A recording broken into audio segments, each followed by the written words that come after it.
પણ અમદાવાદીઓ બે સ્થળોનું અંતર કિલોમીટરથી નથી માપતા।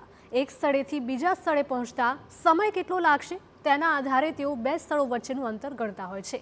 કોઈ સ્થળે 4 કિલોમીટરનું અંતર 9 થી 10 મિનિટમાં કપાઈ જાય છે, તો કોઈ રસ્તે 4 કિલોમીટરનું અંતર કાપતા અડધો કલાક જેટલો સમય થાય છે। તો આવો જોઈએ આવો જ અમદાવાદના એક અસ્તવ્યસ્ત અને વ્યસ્ત માર્ગની વાસ્તવિકતા।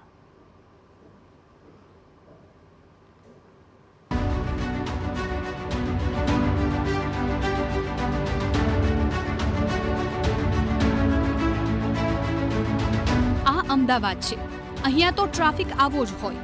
સૌરાષ્ટ્ર, કચ્છ અને સાણંદ તરફથી જો અમદાવાદમાં પ્રવેશવું હોય તો એક મુખ્ય એન્ટ્રી પોઈન્ટ છે સરખેજ ચોકડી। આ સરખેજ 4 રસ્તાથી જુહાપુરા વિસ્તાર પસાર કરીને તમે વિશાલા સર્કલ પહોંચો તો આ અંતર 4 કિલોમીટરનું જ છે, પરંતુ એ પસાર કરતા કેટલી 20 100 થાય છે એ કહેવત તમને ચરિતાર્થ થતી દેખાશે।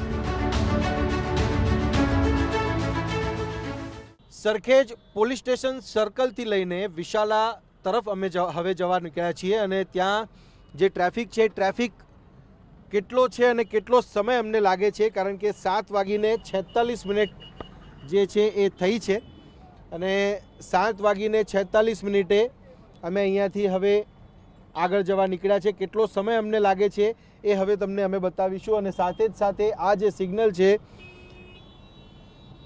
એ સિગ્નલ હજુ આગળ છે, પરંતુ જે પ્રકારની પરિસ્થિતિ અહીંયા તમે ગૂગલ મેપમાં પણ જોઈ શકો છો કે જે રોડ છે, રોડ કઈ હદે ટ્રાફિક અહીંયા છે અને કેટલો સમય એના માટે લાગી શકે છે અને કેટલો સમય અહીંયાથી ત્યાં પહોંચતા સુધી લાગશે એ પણ અમે તમને બતાવીશું।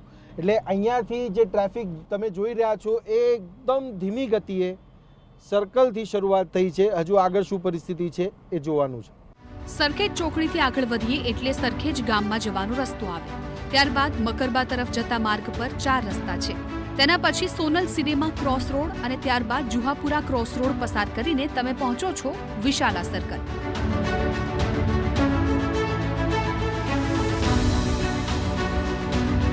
હવે આ માર્ગ પર 4 રસ્તા સિવાય ડિવાઈડરમાં જ્યાં પણ કટ હોય ત્યાં લોકો વાહન ઘુસાડે છે। જો શોભાના ગાંઠિયા જેવો એક ટ્રાફિક જવાન હોય તો તેને કોઈ ગાંઠતું નથી અને ત્યારબાદ રસ્તા પર સર્જાય છે ટ્રાફિકની હારમાળા। ઘણીવાર આ 4 કિલોમીટર પાર કરતા લોકોને 1 કલાકથી વધુ સમય જાય છે। આ અમદાવાદ છે અને અમદાવાદમાં ટ્રાફિક આ જ રીતે ચાલે છે। હવે બસ અમે વિશાલાથી નજીક છીએ। લગભગ 4.5 કિલોમીટરનું અંતર છે અને અંતર સુધી પહોંચતા અત્યારનો જે સમય છે એ સમય તમે જોઈ શકો છો 8:05 અને હજુ વિશાલા પહોંચવાનું અમારે બાકી છે। અમદાવાદની અંદર આ એક રસ્તો અમે તમને બતાવ્યો છે। આગળના જે રસ્તા અને ટ્રાફિકની શું સ્થિતિ છે એ પણ અમે તમને બતાવવા જઈ રહ્યા છે। અત્યારે આપણે વિશાલા પહોંચીએ।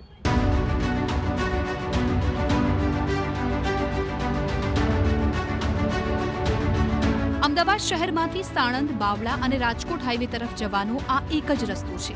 જે રસ્તે મુખ્ય રોડ તો છે, બંને તરફ સર્વિસ રોડ પણ ઘણા મોટા છે, પરંતુ તેના પર દબાણને કારણે ન આગળ જઈ શકાય ન પાછળ। ઘણીવાર સ્થાનિકો રસ્તે પડીને ટ્રાફિકનું વ્યવસ્થાપન કરે ત્યારે મામલો થાળે પડે છે। 7:45 સરખેજ પોલીસ સ્ટેશન સર્કલથી અમે ગાડી લઈને નીકળ્યા અને વિશાલા તરફ પહોંચવાનું અમારું જે લક્ષ્ય હતું એ લગભગ અત્યારનો જે સમય છે એ 8:16 છે।